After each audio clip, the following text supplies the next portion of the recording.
Agama yang baik ialah agama yang didasarkan kepada ihsan atau yang disebut dengan tasawuf dan kesufian. Bagaimana kita dapat berakhlak yang mulia? Bagaimana kita dapat sabar? Kita tidak sombong, kita tahan disakiti, tidak menyakiti, melihat kelebihan orang, banyak melihat kekurangan kita. Diajarkan akhlak. Juga tasawuf mengajar.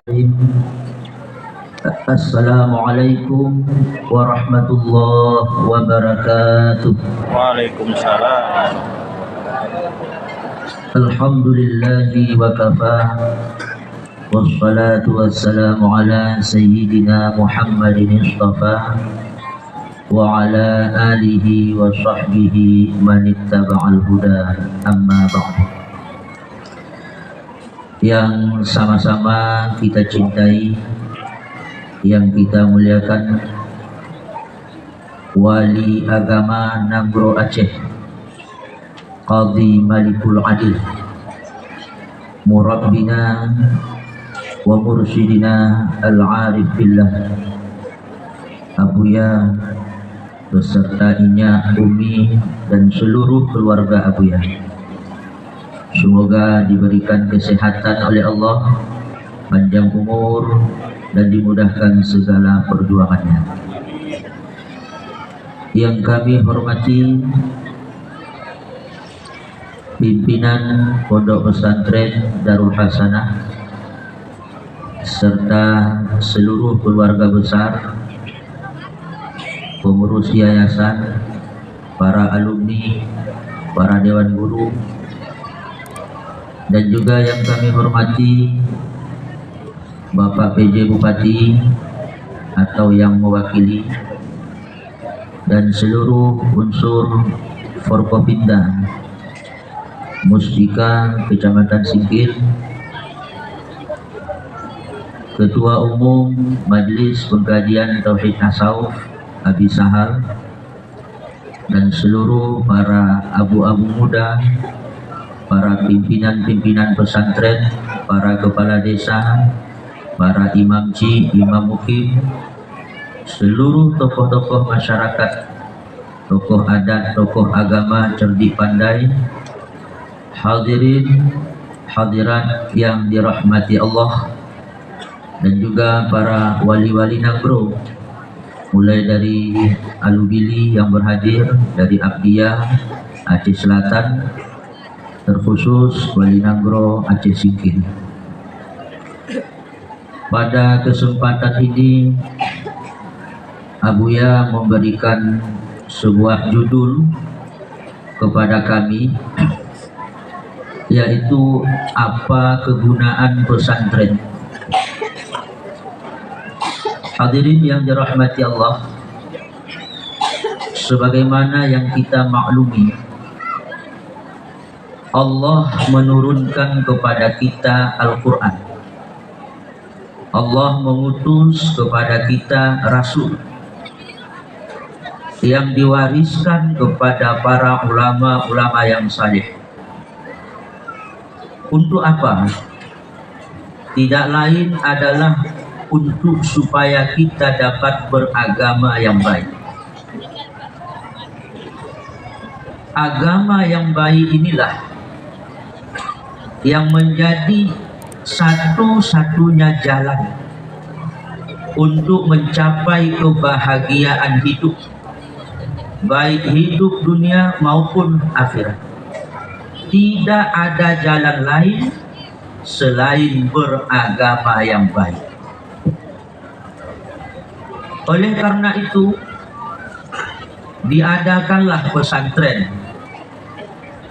Maka pesantren ini sebuah lembaga pendidikan, yang mana di pesantren itu dididik supaya para santri, supaya umat dapat beragama yang baik.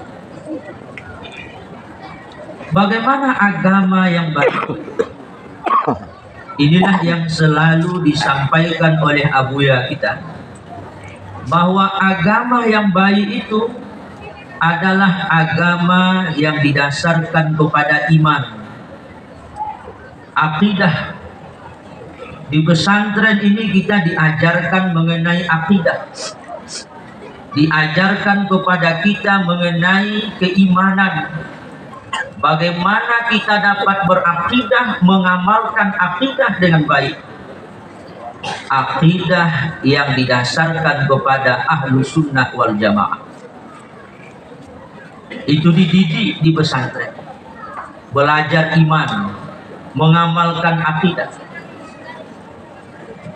Kemudian agama yang baik adalah kita diajarkan mengenai tentang Islam, bagaimana kita melakukan ibadah, ibadah yang baik, menjunjung tinggi perintah Allah, menjauhi larangan Allah, lebih-lebih salat. Sebagaimana hari ini Abuya di setiap penyampaian beliau selalu menekankan tentang salat, salat yang baik, yang dilakukan dengan syarat dan rukun yang benar, salat yang baik yang didasari dengan keikhlasan, menyangkutkan hati kepada Allah, khusyuk, tidak dikotori oleh ujub dan riya.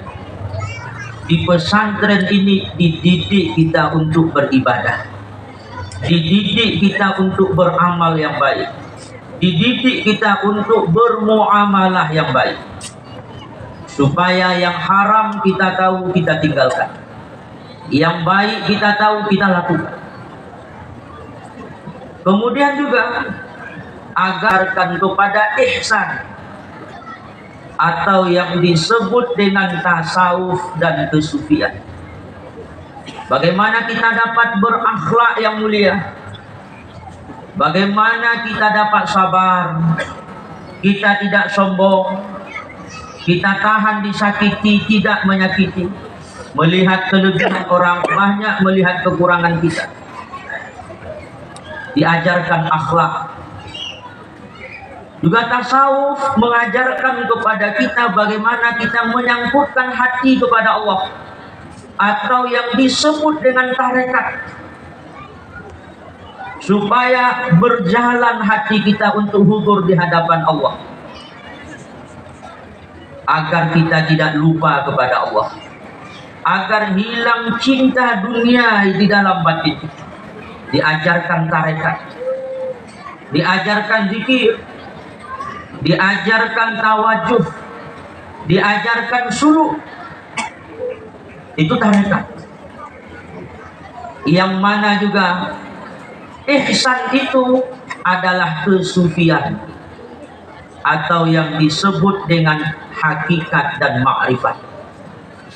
Bagaimana kita dididik di pesantren itu untuk supaya kita dapat bermusyahadah, menyaksikan keberadaan Allah di dalam batin kita, bahwa segala sesuatu itu adalah dari Allah. Tidak ada perbuatan yang memberi bekas selain perbuatan Allah. Kita menyaksikan tidak ada kemauan yang menentukan selain daripada kemauan Allah. Tidak ada wujud yang berdiri dengan sendirinya melainkan wujud Allah. Sehingga hilanglah wujud diri, hilanglah keakuan. Tidak ada nampak lagi kitalah yang pandai, kitalah yang hebat, kitalah yang kuat, kitalah yang kaya, kitalah yang berpengaruh. Tidak. Karena semua itu tidak ada. Maka di dalam pesantren ini dididik kita untuk bagaimana memahami agama dan mengamalkan agama itu dengan baik. Maka para hadirin yang dirahmati oleh Allah, Abuya sering menyampaikan, kita jangan berpikir bahwa dengan kita beragama ini kehidupan dunia kita semakin sempit. Ini yang banyak di pikiran kita. Seolah-olah ketika kita antarkan anak kita ke pesantren, tidak ada masa depan.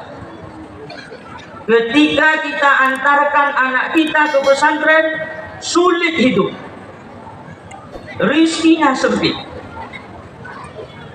Abuya mengatakan, justru dengan kita mengamalkan agama yang baiklah, maka hidup kita akan lapang, hidup kita akan mudah, hidup kita akan diangkat oleh Allah.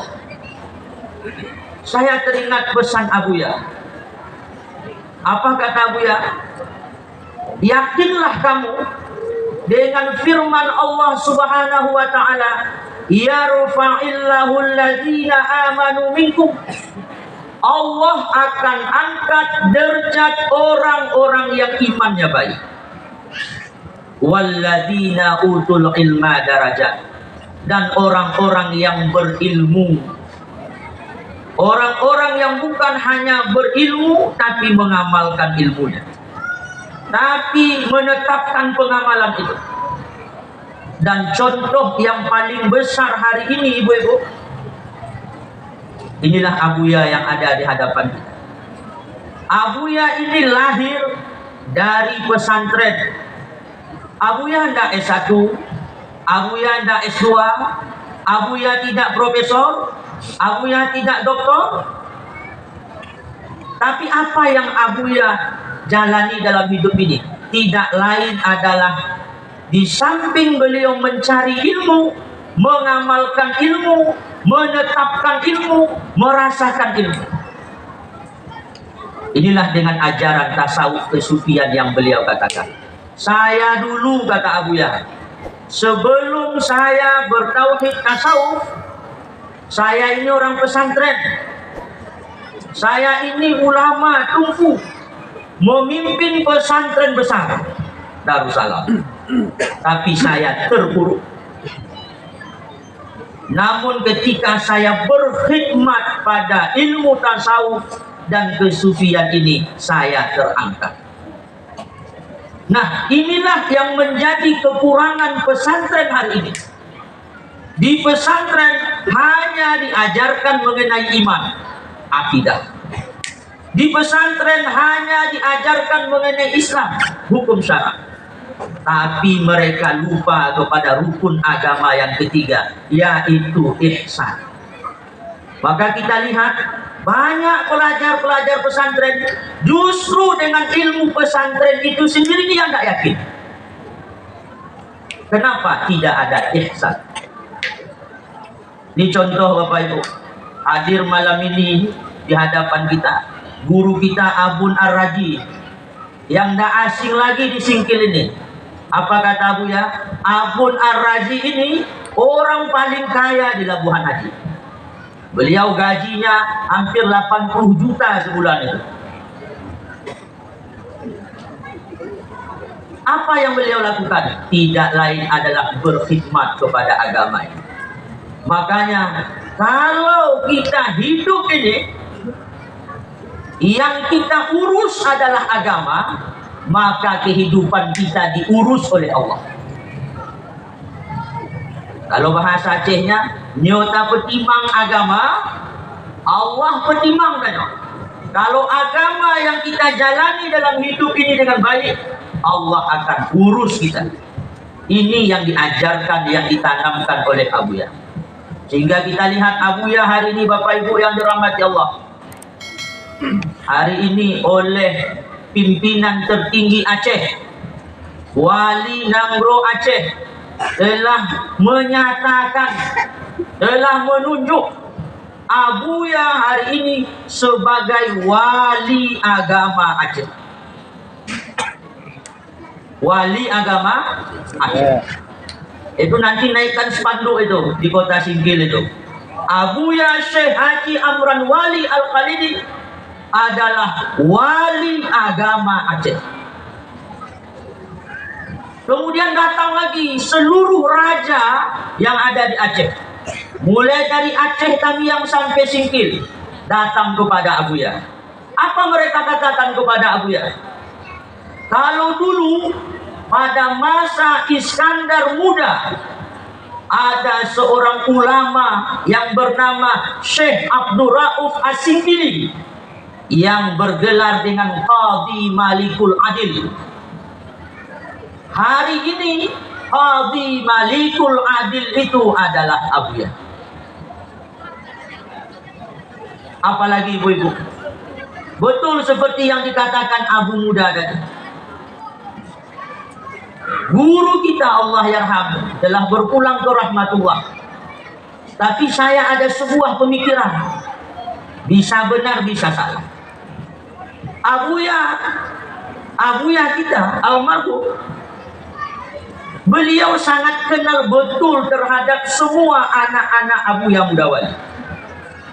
Bahkan usia Abuya lebih daripada semua anak-anak Abuya. Beliau kenal Abuya Profesor dan seluruh abang adik Abuya.